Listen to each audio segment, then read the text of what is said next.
जब हर दरवाज़ा बंद हो जाए तो इंसान को रास्ते नहीं खुद को बदलना चाहिए।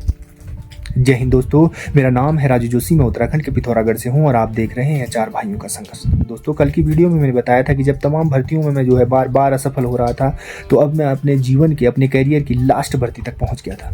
तो दोस्तों, जब मैं लास्ट भर्ती एसएससी का फॉर्म भरता हूं तो उसी दौरान मेरे मन में एक डर, एक ख्याल आता है कि अगर मैं इसमें नहीं निकल पाया तो फिर मैं क्या करूँगा, फिर तो मैं न घर का न घाट का।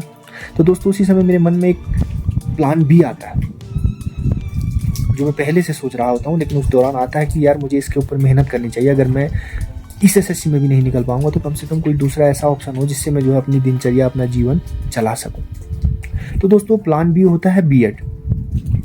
तो उसी दौरान बीएड के जो है एंट्रेंस के भी फॉर्म खुल जाते हैं। तो दोस्तों, लेकिन उसमें कुछ कंडीशंस मेरे साथ होती हैं। जैसे मैं जो है अगर उस प्लान बी में, जैसे बीएड का अगर मैं जो है सरकारी सीट नहीं निकाल पाता तो फिर मैं शायद बीएड नहीं कर पाता, क्योंकि इतने पैसे मेरे पास प्राइवेट कॉलेज से करने के लिए नहीं होते।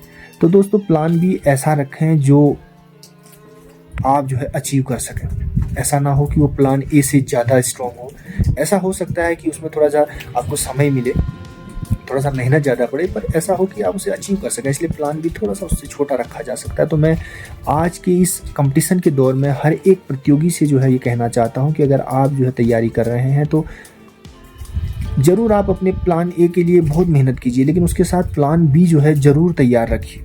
नहीं तो अगर आप जब असफल हो जाएंगे तो आपको ऐसा लगेगा कि अब मैं शायद कुछ नहीं कर सकता हूँ, आप टूट जाएंगे।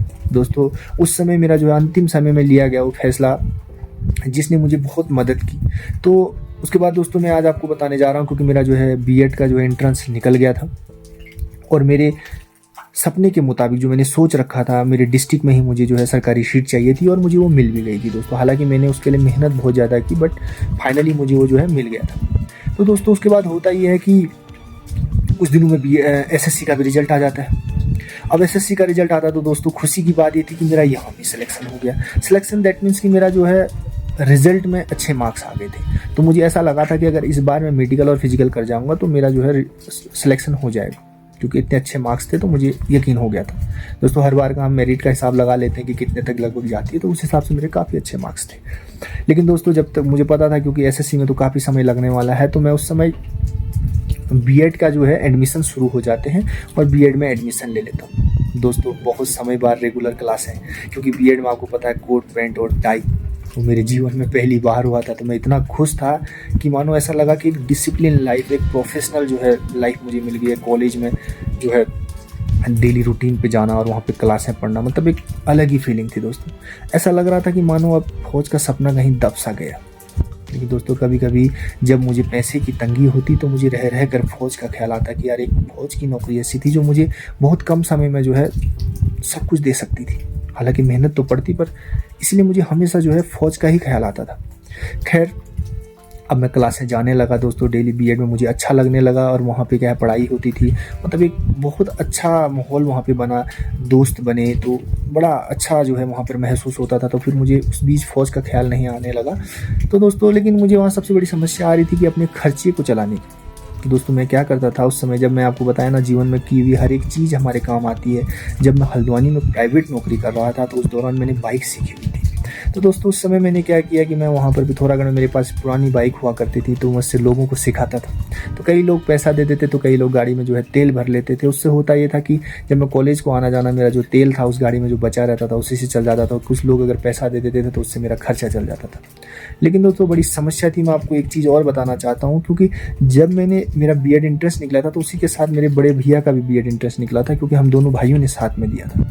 बस हमारे साथ दुविधा ये हुई थी कि बड़े भाई को जो है कॉलेज हल्द्वानी अलॉट हुआ था और मेरे को पिथौरागढ़ अलॉट हुआ था। मिलने को दोनों को सरकारी कॉलेज मिल गया था।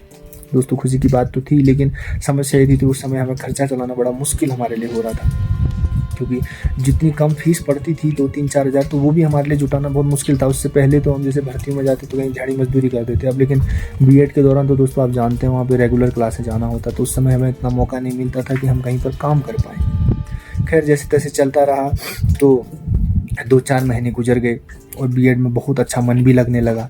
अब जो है यहाँ फिजिकल की डेट आ जाती है एसएससी की, तो फिर मैं वहाँ चला जाता हूँ एक दिन फिजिकल में। तो दोस्तों, फिजिकल भी पास हो जाता है।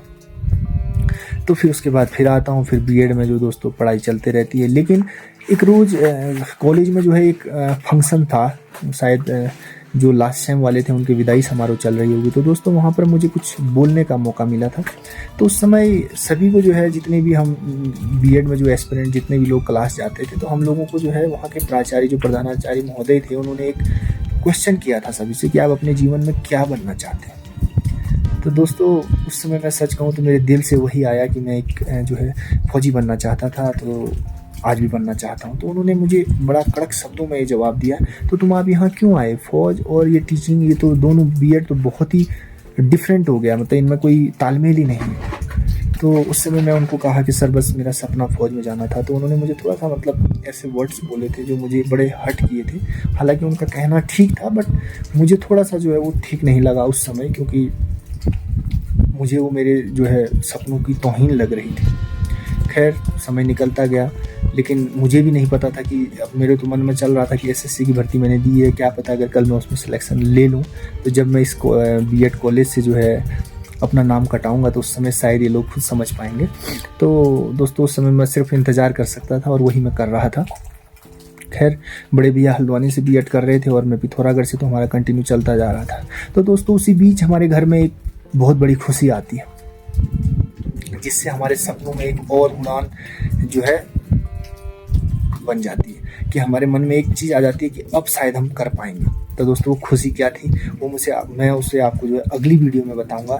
आज मैं आपको सिर्फ इतना ही बताना चाहता हूँ कि प्लान भी जो है आप अपने जीवन में ज़रूर रखें, जो खास तौर पर तैयारी कर रहे हैं। दोस्तों आज की वीडियो में यहीं ख़त्म कर रहा हूँ। कल मैं जो है इस कहानी को रोकूंगा, क्योंकि कल मेरी जो है इस 4 भाइयों के संघर्ष की जर्नी को जो है 30 दिन होने वाले हैं।